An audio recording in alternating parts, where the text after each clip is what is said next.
भवानी शंकरौ वन्दे श्रद्धा विश्वासेरूपिणो याभ्यां विना न पश्यन्ति सीतां पान्तिस्थैमि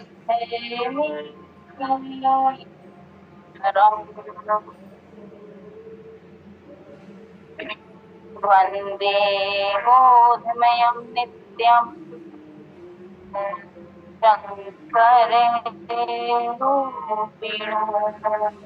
यमासितो हि भक्तिः चन्द्रः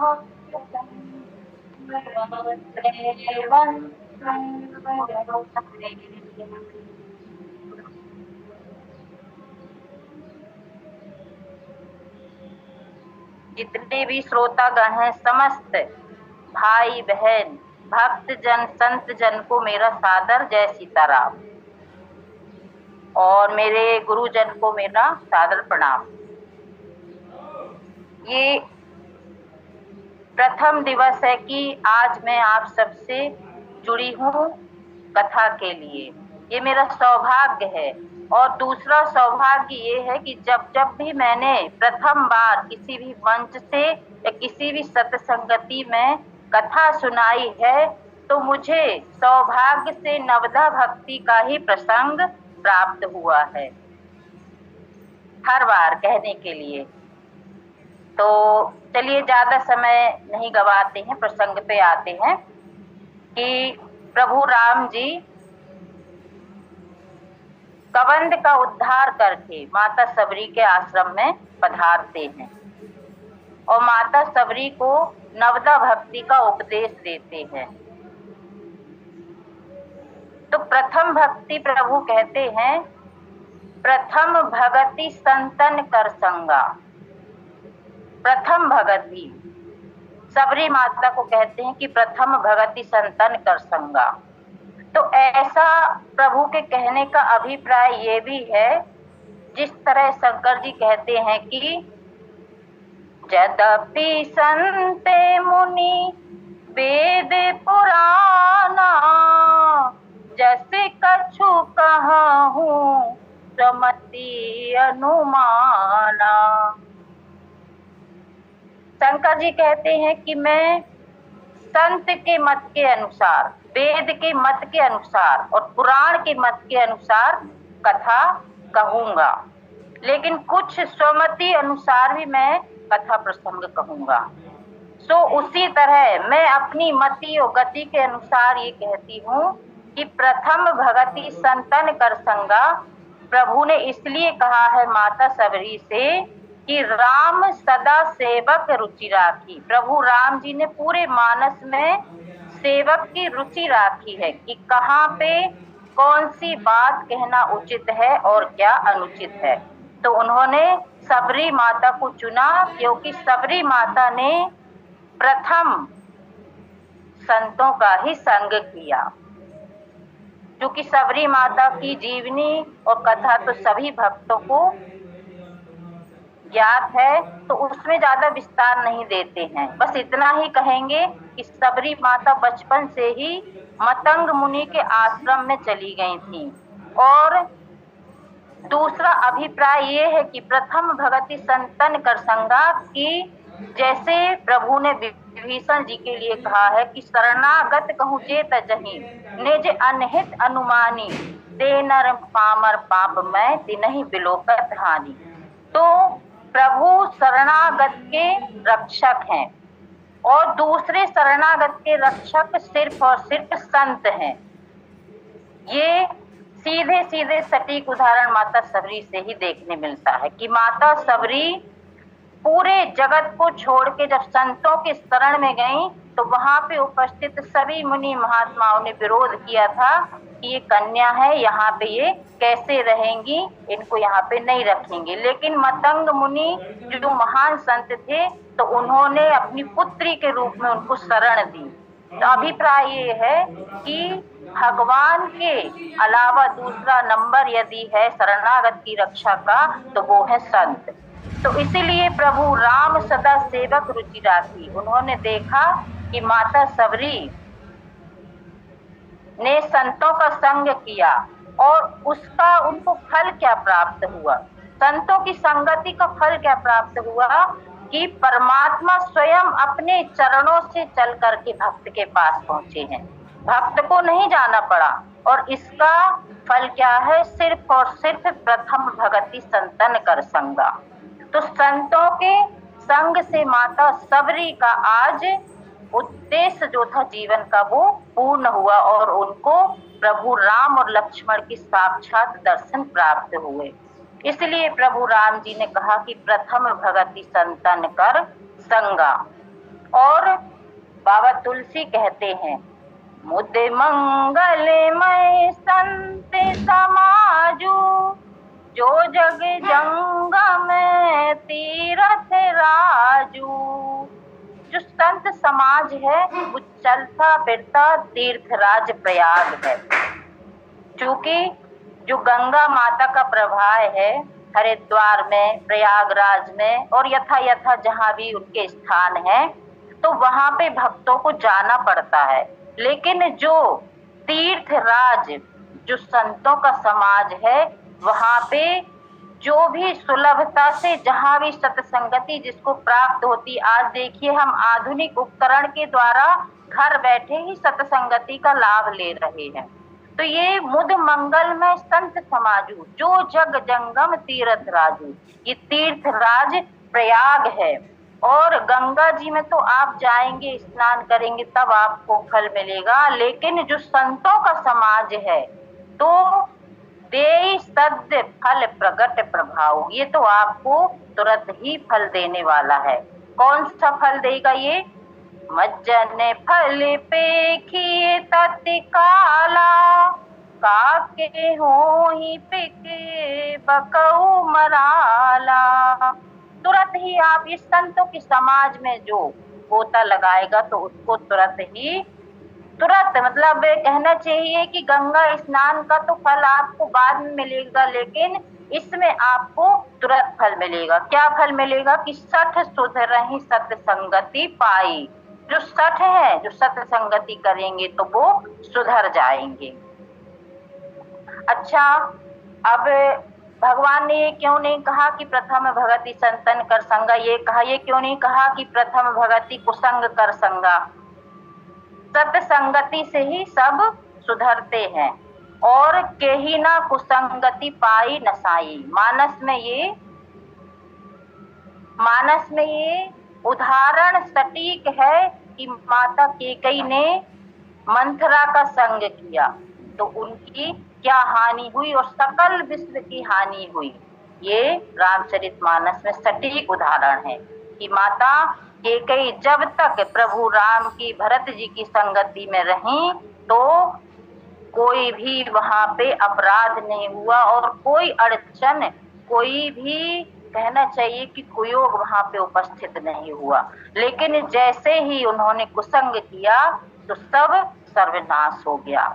और यहाँ पे आप देखिए, जब संत का संग किया जयंत ने, सीधा सीधा सटीक उदाहरण है कि नारद देखी बिकल जयंता, लागी दया कोमल चित्त संता। जब संत का संग मिला और देखो, काहू बैठन कहा ना ओही, राखी को सकई राम कर द्रोही। न माता ने रखा न पिता ने रखा, किसी ने जहां जहां जयंत गया लेकिन किसी ने भी जयंत को बैठने के लिए नहीं कहा। लेकिन संत का स्वभाव जो नवनीत के समान है, जो मक्खन के समान है, तो नारद जी को दया लगी। तो जब नारद जी के संसर्ग में जयंत आया तो तुरंत जो उसकी बुद्धि थी, जो उसकी बुद्धि भ्रष्ट हो चुकी थी, माता भगवती सीता के ऊपर कुदृष्टि जो डाला था, तो वो नारद जी के संसर्ग में आकर के वो सुधर गया।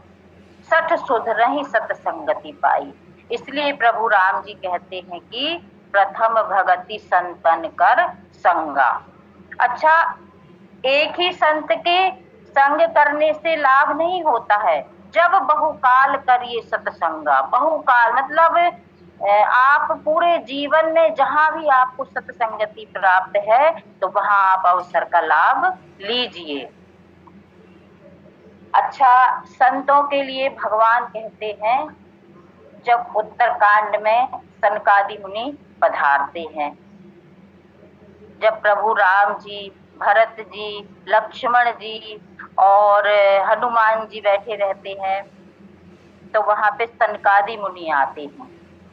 जब सनकादि मुनि आते हैं तो प्रभु राम जी विश्राम करते रहते, लेकिन जैसे ही वो उनके दर्शन करते हैं और खड़े हो जाते हैं उनके स्वागत के लिए, और अपना पीतांबर बिछा देते हैं और उनका स्वागत करते हैं। और फिर वो कहते हैं कि आजु धन्य में सुनहु मुनीसा, तुमरे ही दरस जाहि अभिखीसा। देखिए, भगवान राम जी संत के दर्शन के लिए कहते हैं कि आज मैं धन्य हो गया, और तुम्हारे दर्शन से जो जन्म जन्म के पाप हैं वो नष्ट हो जाते हैं।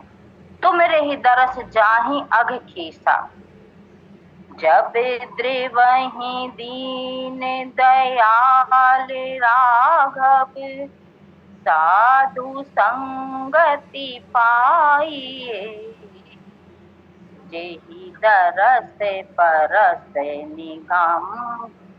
जिनके दरस परस से सगाम गादी पाप राशि घटाइए। संतों के दर्शन से पूरे पाप की राशि घट जाती है। तो प्रभु राम जी कहते हैं कि आजु धन्य में सुनहु मुनीसा, तुमरे ही दरस जाहि अघ खीसा। और प्रभु राम जी कहते हैं कि बड़े भाग पाइवे सत्संगा, बिनहि प्रयास होई भवभंगा। बड़े भाग से, क्योंकि बहुत ही कहते ना कि यही सर आवत अति कठिनाई। इस सरोवर में आना ही इतना कठिन है कि आसानी से कोई पहुंच नहीं सकता है। सत्संगति का जो सरोवर है, जो भगवान की कथा का सरोवर है, जब तक प्रभु की कृपा नहीं होती है उसमें कोई पहुंच नहीं सकता है। तो जब प्रभु की कृपा होती है, जब हमें सत्संगति प्राप्त होती है, पुण्य पुंज बिनु मिलहि न संता, और सत्संगति संस्कृति कर अंता।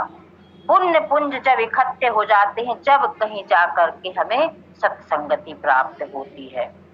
तो प्रभु राम जी कहते हैं कि प्रथम भगति संतन कर संगा। क्यों? क्योंकि मानस में ही भगवान राम जी कहते हैंगे कि संत संग अपवर्ग कर, और कामी भव कर पंथ, कहां संत कवि कोविद, श्रुति पुराण सदग्रंथ।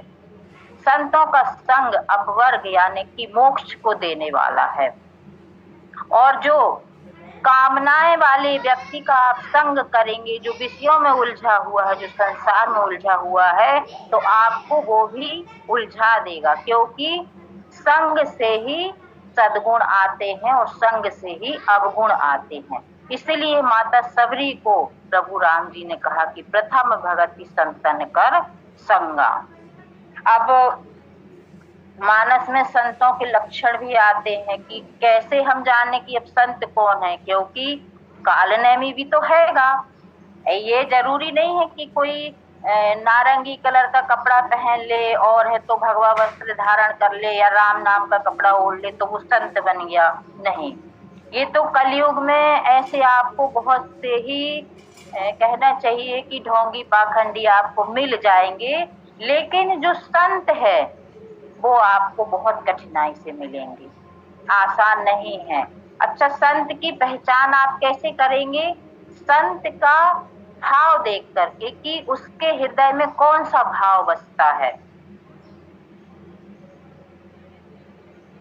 संतों का प्रमुख स्वभाव रहता है, जो मानस में आता है, कि विषय अलंपट शील गुनाकर, पर दुख दुख सुख सुख देखे पर।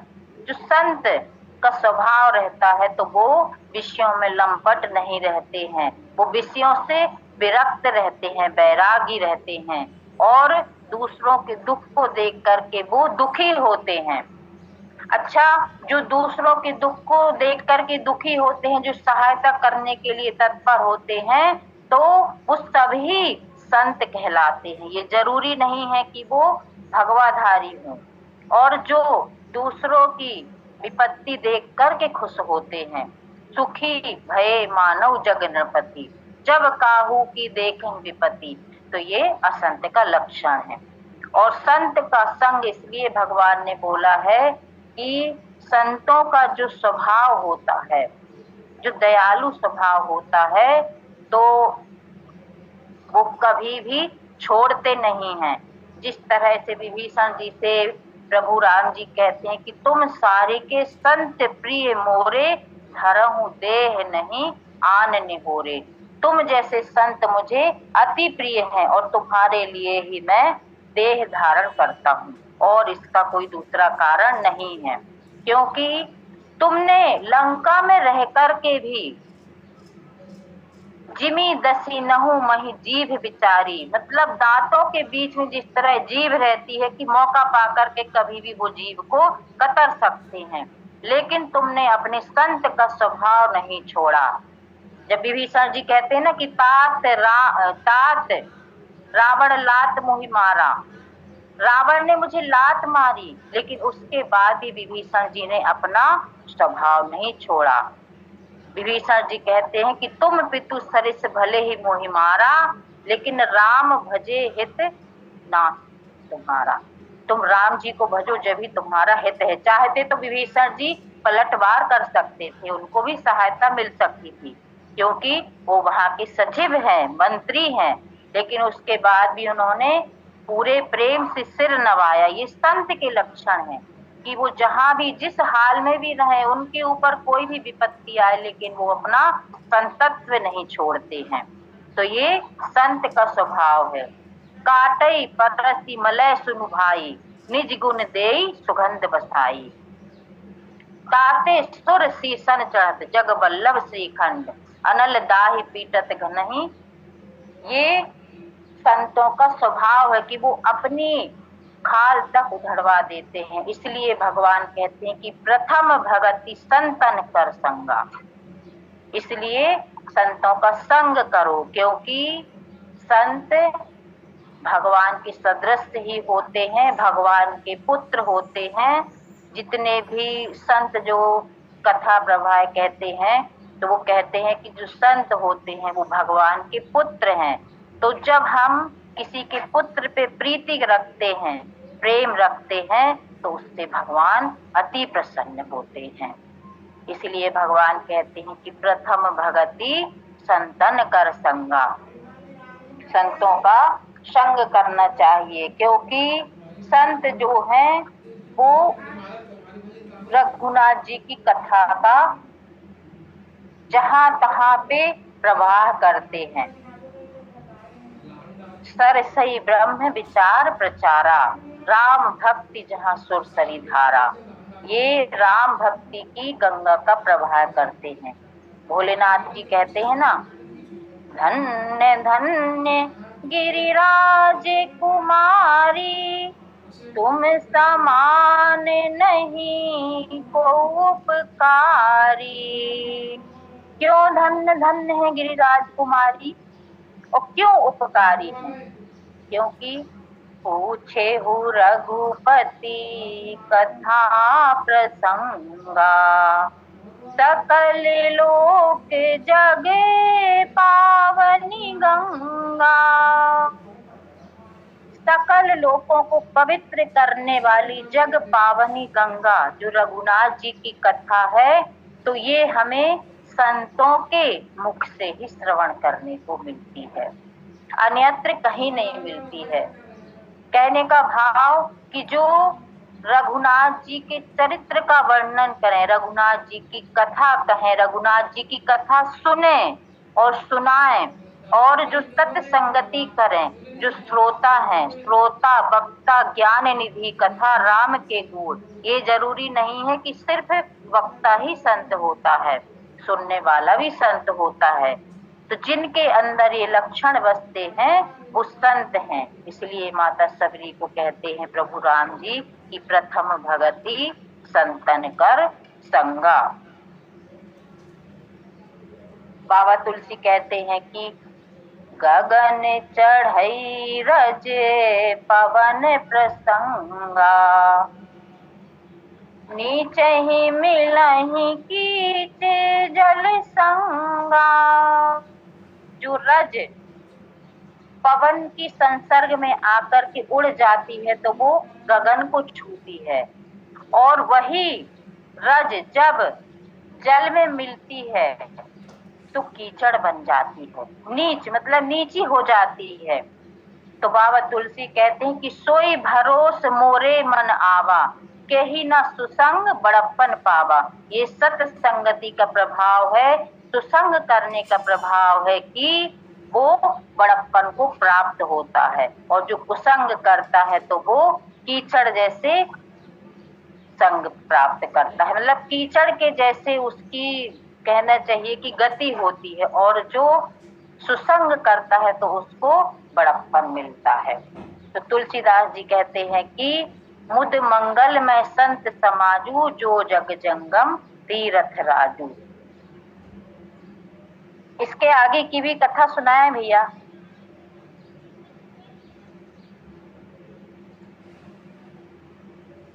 आगे भी चलने देते हैं। जी जी जी जी। फिर माता सबरी से कहते हैं कि दूसर रति मम कथा प्रसंगा। जब पहली भक्ति आप करेंगे यानी कि संतों का संग करेंगे तो अपने आप ही आपको दूसरी भक्ति प्राप्त हो जाएगी। और दूसरी भक्ति क्या है कि दूसर रति मम कथा प्रसंगा, मेरे कथा प्रसंग में रति यानी कि प्रेम हो। तो इसका यद्यपि संत मुनि वेद पुराना जस कछु कहूँ स्वमति अनुमाना, मैं अपने मति अनुसार कहती हूँ कि पुण्य प्रणवऊ प्रथु राज समाना, पर अधे सुनहि सहसे दस काना।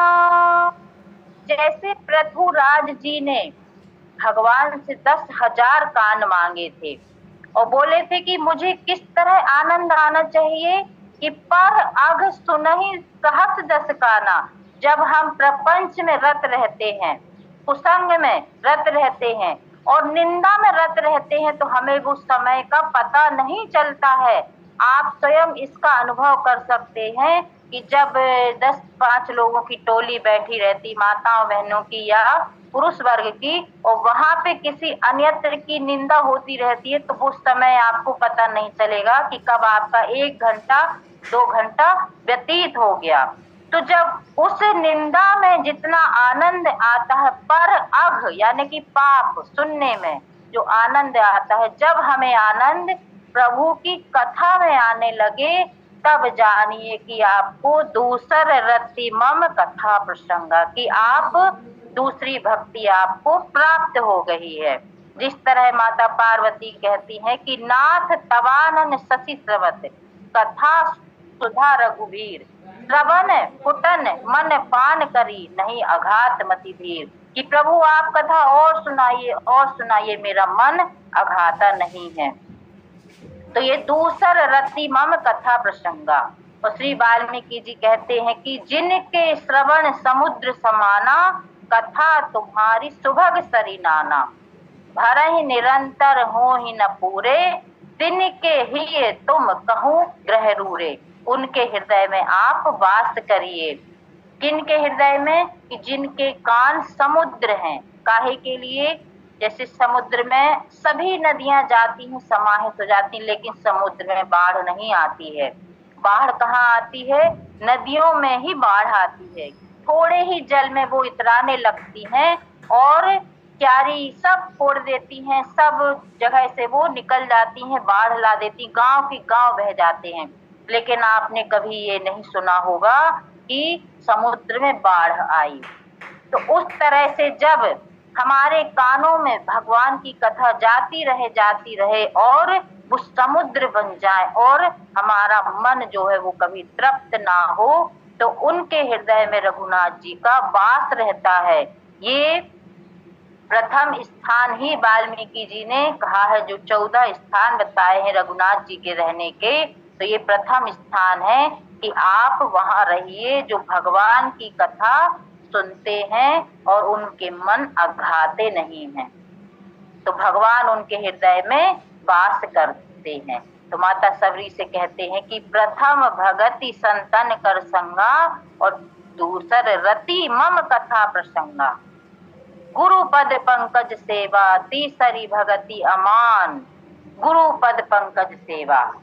अब गुरु जी के चरणों की सेवा का तो मानस से ही हम उदाहरण लेते हैं कि एक बार भूपति मन माही भई गलानी मोरे सुत नाही। जब दशरथ जी को ग्लानि हुई कि मेरे सुत नाही है, जबकि दशरथ जी और कौशल्या माता मनु शत्रुपा के रूप में जब रहे हैं, तो उन्होंने वरदान मांगा था। जब उन्होंने बहुत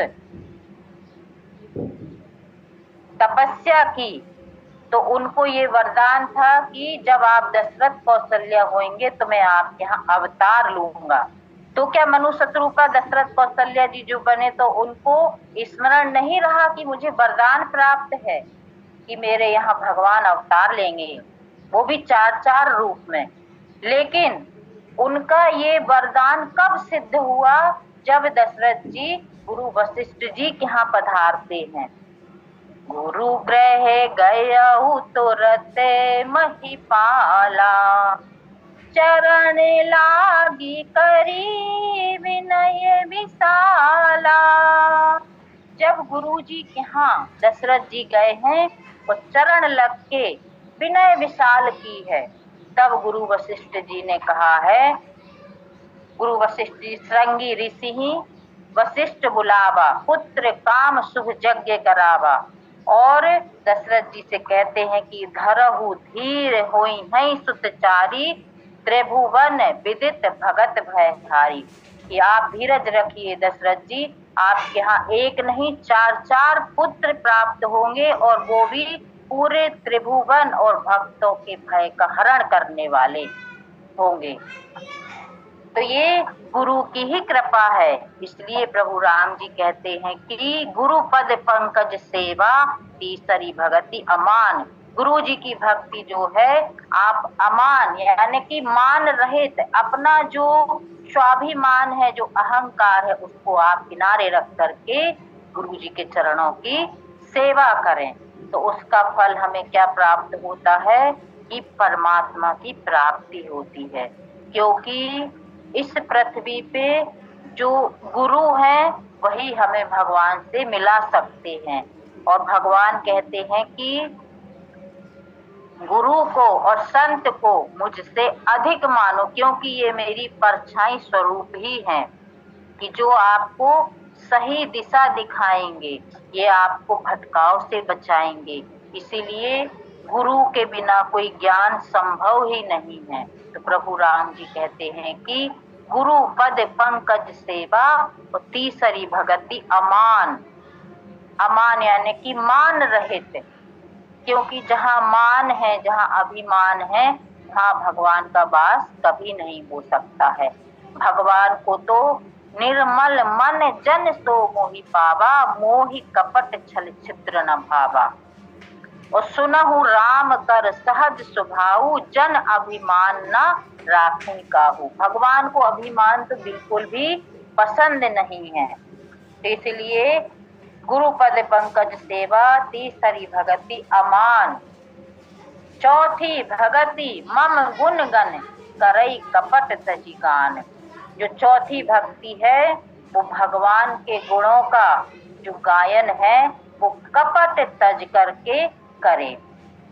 क्योंकि जिनके कपट दंभे नहीं माया, तिनके हृदय बसहि रघुराया। जिनके हृदय में कपट नहीं है, दंभ नहीं है, माया नहीं है, तो उनके हृदय में रघुनाथ जी बसते हैं। आप ये सोचिए कि जो कपट, दंभ और अभिमान है, लोभ, मोह, मत्सर, ये जो षड विकार होते हैं, ये हमारे अंदर के शत्रु हैं, कचरा कहलाते हैं ये।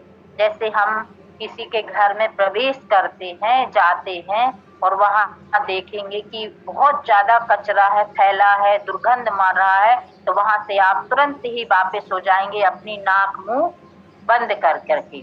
तो उसी तरह भगवान ज्यादा दूर नहीं है, वो हमारे हृदय में झांकते हैं, लेकिन वो देखते हैं कि अरे इसका हृदय तो भरा हुआ है, काम, क्रोध, लोभ, मोह, मत्सर से भरा हुआ है, तो भगवान वहां से प्रस्थान कर जाते हैं। तो इसीलिए जिनके कपट, दंभ नहीं, माया, जो एकदम निर्मल मन हो गया है, जिसके अंदर कोई स्वार्थ नहीं है, कोई छल नहीं है, तो वहां पे भगवान का वास होता है। गुरु पद पंकज सेवा, तीसरी भगति मान, चौथी भगति मम गुणगन करई कपट तजी गान। कपट यानी कि पूरे छल छिद्र आप त्याग दें। कपट संसार से ही करते हैं हम लोग, क्योंकि सुर नर मुनि सब की यह रीति, स्वार्थ लागी करहीं सब प्रीति। तो एक तो ये कपट हो गया, और दूसरा कपट हम भगवान के साथ भी करते हैं कि भगवान हमको ये मिल जाए, हमको वो मिल जाए। हम जब भी भगवान के सामने खड़े होते हैं, स्तुति करते हैं, वंदना करते हैं, पूजा करते हैं, तो अपने स्वार्थ भाव से ही करते हैं।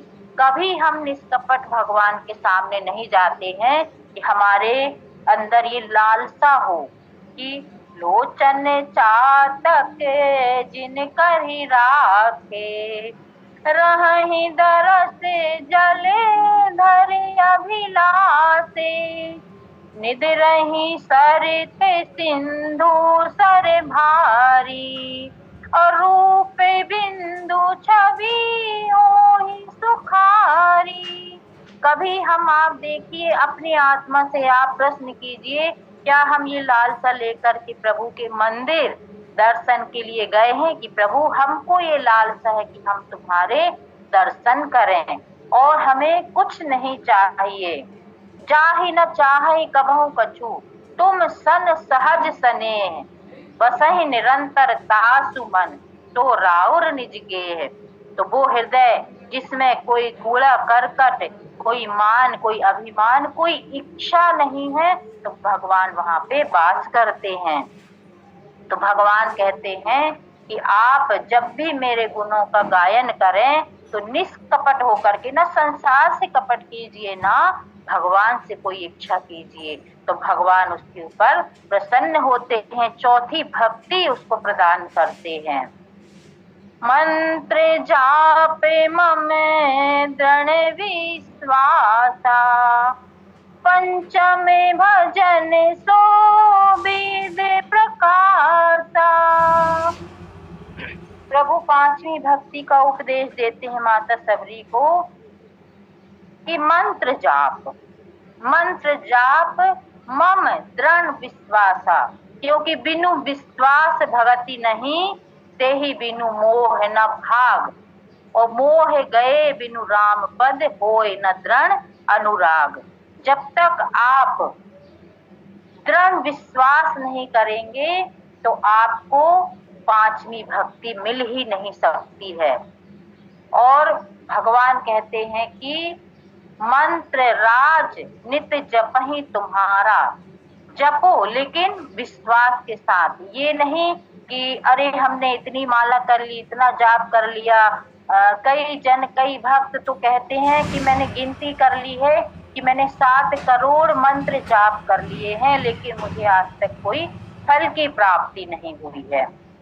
तो जब हमारे अंदर से यही इच्छा, यही जो हमारी कहना चाहिए कि अनुभूति है, जो मोह है, तो ये दूर होना चाहिए कि हम भगवान के मंत्र का जाप कर रहे हैं, लेकिन उसकी कोई गिनती ना करें, उसकी कोई कहना चाहिए फल की इच्छा ना करें, बस प्रेम से, क्योंकि राम ही केवल प्रेम प्यारा, जान ले ही जो जाननिहारा। तो मंत्र, जाप, मम दृढ़ विश्वास होना बहुत जरूरी है। छोटा मोटा विश्वास भी नहीं, दृढ़ विश्वास की नहीं नहीं प्रभु का मैं नाम जपूंगा या जपूंगी तो ये बहुत सुंदर ही फल देगा। क्योंकि बाबा तुलसी ने तो लिख ही दिया है कि भाई कुभाय अनख आलसहु, नाम जपत मंगल दिशि दसहु। जब हम कोई भी भाव से कुभाव से राम नाम का मंत्र जाप करेंगे तो वो तो अपना फल वैसे ही देगा जैसे कि जब हम खेत में कोई भी बीज बोते हैं तो हमें चने के जो बीज रहेंगे तो उसमें चना का ही पौधा प्राप्त होगा, गेहूं में गेहूं ही प्राप्त होगा। तो ये जो बीज मंत्र है राम नाम का, जो नहीं कली करम ना भगति विवेकु, राम नाम अवलंबन एकु। ये जो राम नाम है ये कलयुग का आधार है। कलयुग में बाबा तुलसी कहते हैं कि ना तुम्हें भक्ति करना है, ना जाप करना, ना यज्ञ करना है, ना जोग करना है। क्योंकि ये जो कलयुगी जीव है, कली केवल मल मूल मलिना, पाप पयो निधि जनमन मीना। तो ये जो कलयुग का जीव है ये पाप के समुद्र में गोता लगाया हुआ है। तो इससे भजन भक्ति यज्ञ जप तप तो होगा ही नहीं। ये कलयुग में जो जीव है समस्त प्राणी ऐन कैन प्रकारेण सिर्फ और सिर्फ धन के पीछे भागते हैं।